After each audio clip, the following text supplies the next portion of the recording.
সিদ্ধ ডিম দিয়ে কিভাবে মেয়োনিজটা তৈরি করলে খেতে খুব মজা হবে চলুন দেখে নিই।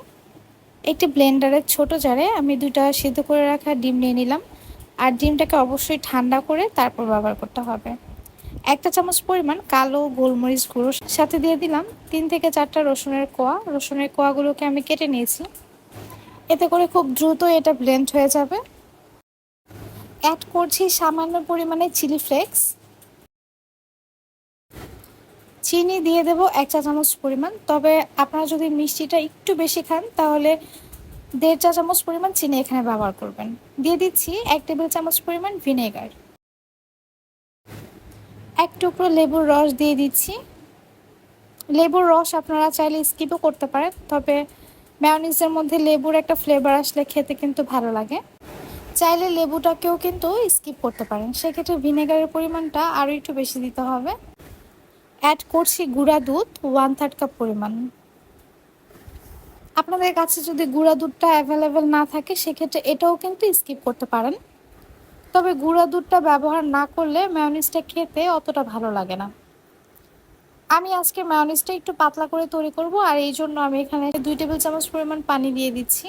আর এখন অ্যাড করব 1 টেবিল চামচ পরিমাণ সয়াবিন তেল। যেহেতু হোমমেড মেয়োনিজ, তাই তেলের ব্যবহারটা যত বেশি কম পারা যায় ততটাই ব্যবহার করবেন। সবগুলো উপকরণকে আমি এখন ব্লেন্ড করে নেব। ব্লেন্ড করার সময় আমার মনে হয়েছে আমি এখানে লবণটা ব্যবহার করিনি, আর এই জন্য আমি এখানে 1/2 চা চামচ পরিমাণ লবণ অ্যাড করছি।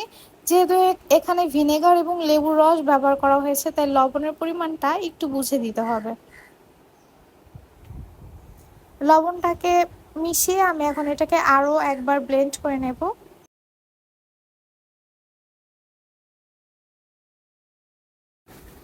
খুব বেশিক্ষণ এটাকে ব্লেন্ড করার প্রয়োজন নেই। আমি টোটাল এই মেয়োনিজটাকে 1.5 মিনিটের মতো ব্লেন্ড করে তৈরি করে নিয়েছি। আর দেখতেই পাচ্ছেন এটা কতটা পারফেক্ট হয়েছে। আমি আজকে মেয়োনিজটা একটু পাতলা করে তৈরি করেছি, তবে আপনারা যদি ঘন করে মেয়োনিজটা তৈরি করতে চান সেক্ষেত্রে পানির পরিমাণটা একদম কম দিবেন, আর যদি প্রয়োজন না পড়ে তাহলে পানিটা স্কিপও করতে পারেন। আর এই মেয়োনিজটা খেতে কিন্তু ভীষণ মজা হয়। ভিডিওটি ভালো লেগে থাকলে অবশ্যই চ্যানেলটি সাবস্ক্রাইব করে যাবেন এবং লাইক শেয়ার কমেন্ট করে আমার পাশে থাকবেন আশা করছি।